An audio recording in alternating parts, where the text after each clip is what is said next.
Hi, it's Steve. Today we'd like to show you how to change the drive pulley on your front load washer. This is a really easy job. Let me show you how we do it. Now to do this repair, we will need complete access to the back of the washer.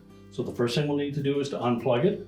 We'll also need to turn off the inlet water supply, remove both fill hoses from the fill valve, and also disconnect the drain hose. Once we've done that, we'll need to pull the washer far enough forward that we can get completely behind it. Now that we have access to the back of the washer, our next step is to remove this back panel.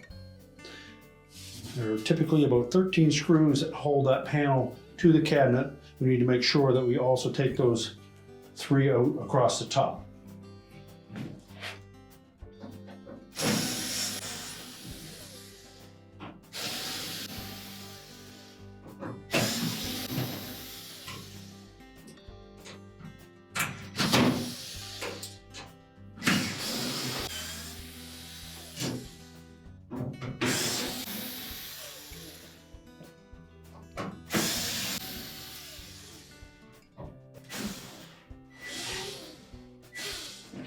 Now that we've removed all those screws, we want to make sure that we left the screws where those little notched out portions are on each side of that back panel. There's 2 on each side. Those screws hold these support brackets in place, so they need to stay there. Now, if the little inserts where the shipping bolts have been installed on your washer, you need to remove those as well. So just lift up on the outside edge of them, pull them towards you, and they'll lift off.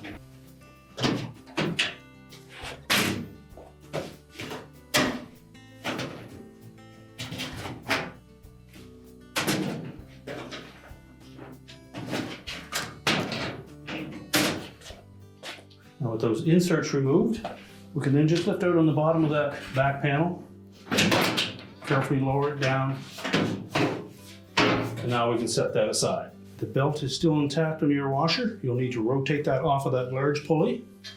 Simply grasp the belt while pulling it towards the back. Rotate that drum until the belt drops off. Well, next we need to remove the retaining bolt. So next we'll take a spanner wrench. These are typically either 24 mil or 15/16 nut. You may want a hammer just to give that wrench a tap to break the nut free. Use caution when working around that pulley. Sometimes you'll find some sharp edges on that.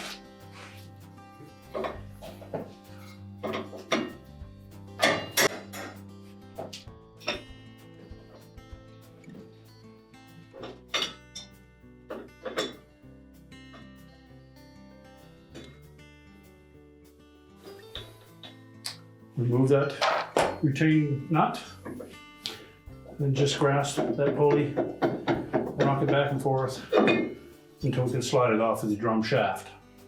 We can discard the old one, make sure there are no burrs on the inner edge of that hub. Slide that fully onto the shaft. Then we'll clean up those threads, and we suggest that you do use some type of a thread lock around those. So next we'll put a couple of drops of thread locker and then thread that bolt back on.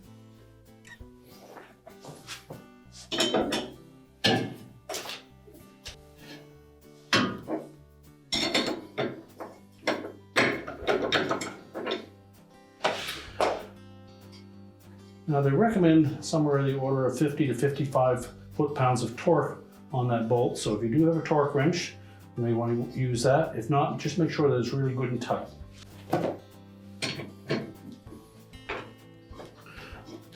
We'll just put a little wedge in there to keep that pulley from moving.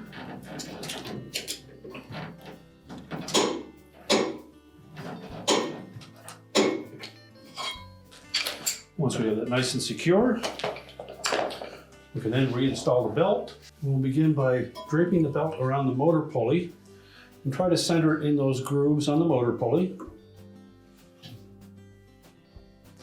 Keep some tension on that belt and wrap it around the large pulley.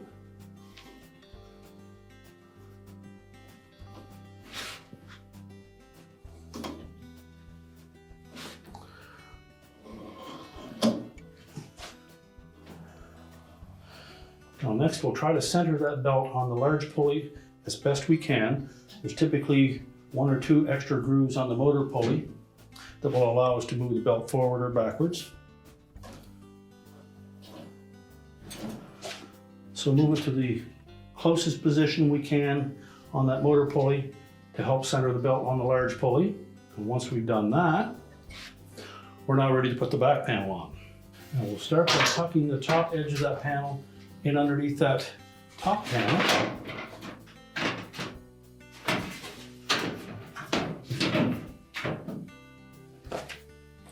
And we'll begin by just putting a single screw in the top, just loosely to hold it in place.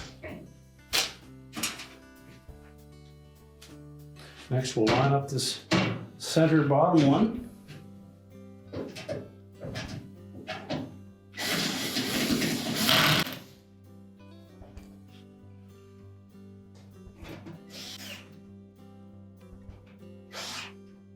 Once we have the top screws and the 2 center ones in place, we'll go ahead and put the side ones in.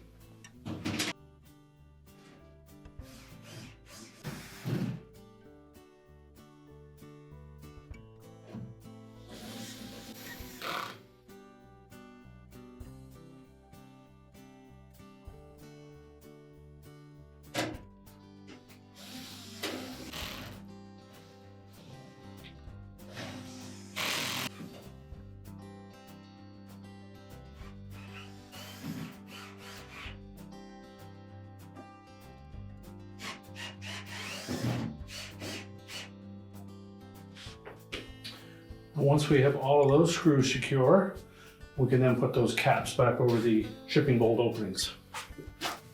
So if we look at the back side of those, you'll note that there is a U-shaped clip with a couple of ridges on it.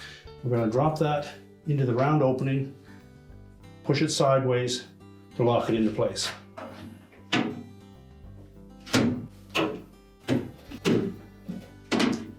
Now we can push the washer back into position. We're now ready to reconnect our fill hoses, our drain hose, reconnect the power, and our repair is complete.